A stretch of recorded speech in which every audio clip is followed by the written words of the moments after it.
धन्यवाद अध्यक्ष जी। कुछ यहाँ पर विपक्ष के साथियों ने पीएम केयर्स पर प्रश्न उठाने का प्रयास किया है और ये अभी नहीं, इससे पहले भी जब से इसकी स्थापना हुई उस दिन से लेकर आज तक इसका विरोध करते आ रहे हैं।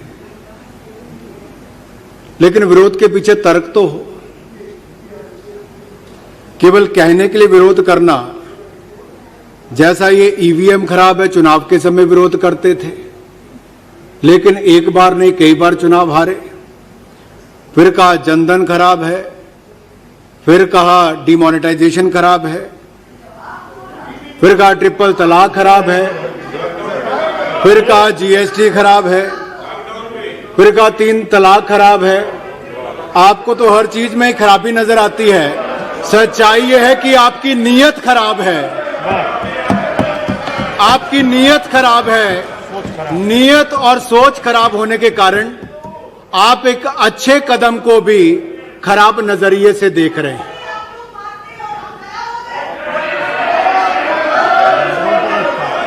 और अध्यक्ष जी, पीएम केयर्स खराब क्यों है? क्या गलती है?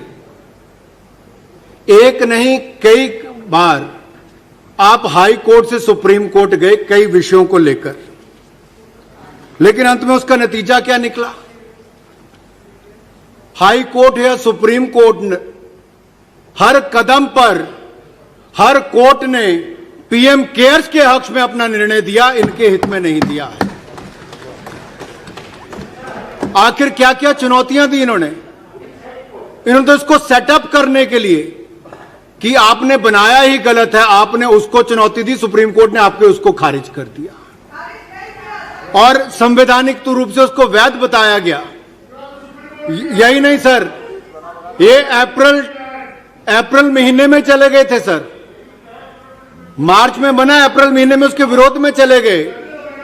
देश कोरोना महामारी से लड़ने के लिए तैयारी कर रहा था, प्रधानमंत्री जी कदम उठा रहे थे, लेकिन ये उस समय भी राजनीति कर रहे थे, विपक्ष का काम कर रहे थे ये। और जून 2020 में सर इन्होंने उसको कहा कि इसको आरटीआई के अंतर्गत देना चाहिए, उसको भी कोर्ट ने खारिज कर दिया, दिल्ली हाई कोर्ट ये लोग है। उसके बाद इन्होंने कहा कि सारे पैसे नेशनल डिजास्टर रिलीफ फंड में ट्रांसफर करने चाहिए। कोर्ट ने उसमें डिटेल जजमेंट दी है कि नेशनल डिजास्टर रिलीफ फंड में राज्य और केंद्र का पैसा जाता है और इस पे पीएम केयर्स फंड में कंसोलिडेटेड फंड का कोई पैसा नहीं जाता, कोई बजटरी सपोर्ट नहीं जाती। ये स्वैच्छिक निधि से जो लोग जनता पैसा देती है वो पैसा इसमें आता, केंद्र सरकार को कोई पैसा इसमें नहीं गया है। हम सांसदों ने पैसा दिया होगा, गरीब से गरीब व्यक्ति ने पैसा दिया। सर मुझे दुख इस बात का होता है कि गरीब से गरीब व्यक्ति ने तो इसमें अपना योगदान दिया, लेकिन कुछ लोग यहां पर ऐसे हैं कि उनकी अच्छी सोच पर भी प्रश्न चिन्ह खड़ा करते हैं। ये केवल नरेंद्र मोदी जी की सोच पर या प्रधानमंत्री की सोच पर प्रश्न खड़ा नहीं करते, ये हिंदुस्तान के 138 करोड़ की जनता की सोच पर प्रश्न चिन्ह खड़ा कर रहे हैं। किन लोगों ने योगदान दिया, मैं कुछ कहना चाहता हूं सर इस पर। सर उत्तर प्रदेश के प्रयागराज की 9 साल की अनुष्का और 6 साल के युवराज ने अपनी गुल्लक तोड़कर 700 रुपए में से 300 रुपए इसके लिए योगदान दिया है सर, बच्चों ने दिया है सर। अगला कानपुर के किदवई नगर में बच्चों ने मजदूरों के लिए जो गुल्लक तोड़कर सर 5,855 रुपए पीएम केयर फंड के लिए दिए सर।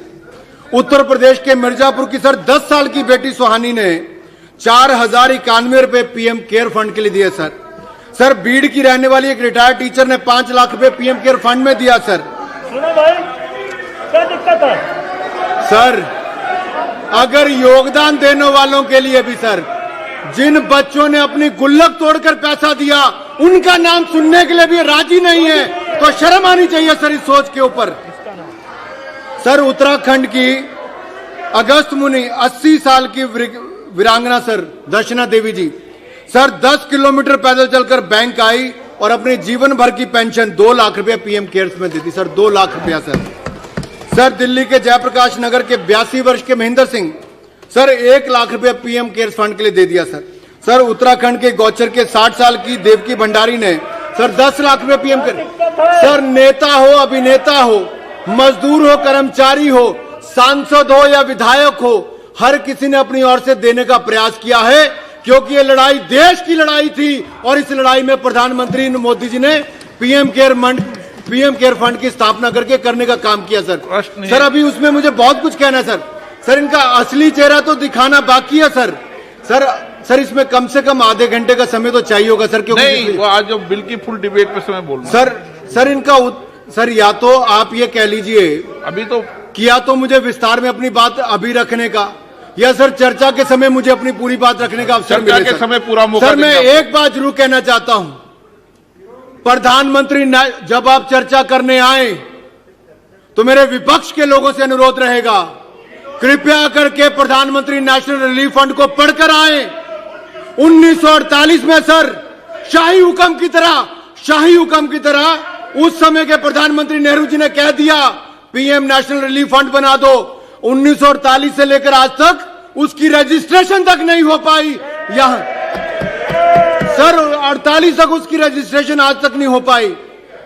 सर कैसे उसको एफसीआरए क्लियरेंस मिली, कैसे उसको 12A की रजिस्ट्रेशन बगैर ट्रस्ट के सर ट्रस्ट रजिस्टर नहीं है, ट्रस्ट डीड नहीं है, आपने सेक्शन 12A में कैसे उसको रजिस्टर किया, एटीजी की आपने एग्जम्पशन उसको कैसे दी, एफसीआरए की क्लियरेंस आपने उसको कैसे दी।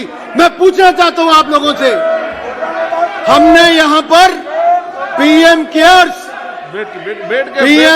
संविधानिक रूप से एक रजिस्टर्ड पब्लिक चैरिटेबल ट्रस्ट है सर।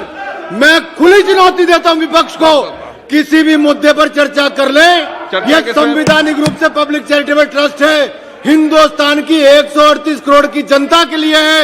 आपने केवल एक परिवार, गांधी परिवार के लिए वो ट्रस्ट बनाए थे। प्रधानमंत्री नेशनल रिलीफ फंड में सोनिया गांधी, नेहरू, ये लोग वहां पर उसके सदस्य रहे सर। इसकी विस्तार में चर्चा होनी चाहिए।